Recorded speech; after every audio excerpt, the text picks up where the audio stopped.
Hi, welcome to PSR studies. Andhra Pradesh రాష్ట్రంలో DEECET second phase counselling కోసం wait చేస్తున్న స్టూడెంట్స్కి గుడ్ న్యూస్ అండి. ఫైనల్గా సెకండ్ ఫేజ్ కౌన్సిలింగ్లో వెబ్ ఆప్షన్స్ అయితే రిలీజ్ చేశారు. డైరెక్ట్ మనకు వెబ్ ఆప్షన్స్ డేటే ఇచ్చారు. డేట్స్ అంటూ ఎక్కడ ఏ పేపర్లో ఎక్కడ షెడ్యూల్ కూడా రిలీజ్ చేయలేదు. సో నాకు తెలిసి వెబ్ ఆప్షన్స్కి ఒక్కరోజే టైం ఉంది. వెబ్ ఆప్షన్స్ పెట్టుకోవాలనుకున్న వాళ్ళు క్యాండిడేట్ లాగిన్లోకి వెళ్ళి లాగిన్ అయిన తర్వాత క్యాండిడేట్ సర్వీస్లో వెబ్ ఆప్షన్స్ అని కనిపిస్తుంటాయి, అక్కడికి వెళ్ళి పెట్టుకోండి.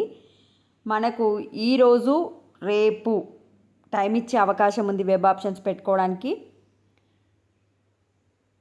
2-3 రోజుల్లో సీట్ అలాట్మెంట్ కూడా రిలీజ్ చేస్తారు. అఫీషియల్ వెబ్సైట్ నుంచి ఎక్కడ ఇన్ఫర్మేషన్ రాలేదు. వచ్చిన తర్వాత నేను కరెక్ట్ డేట్ అయితే ఇన్ఫామ్ చేస్తాను మీకు. మీరు ఎవరైతే వెబ్ ఆప్షన్స్ పెట్టుకోవాలనుకుంటున్నారో ఈ ఒక్క రోజులో అందరూ కంప్లీట్ చేసుకోండి. సీట్స్ తక్కువగా ఉన్నందున ఎక్కువ ఇన్ఫర్మేషన్ అయితే మనకు ప్రొవైడ్ చేయట్లేదు డీసెట్ కౌన్సిలింగ్ గురించి.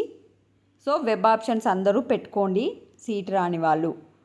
వీడియోని లైక్ చేయండి. Thanks for watching.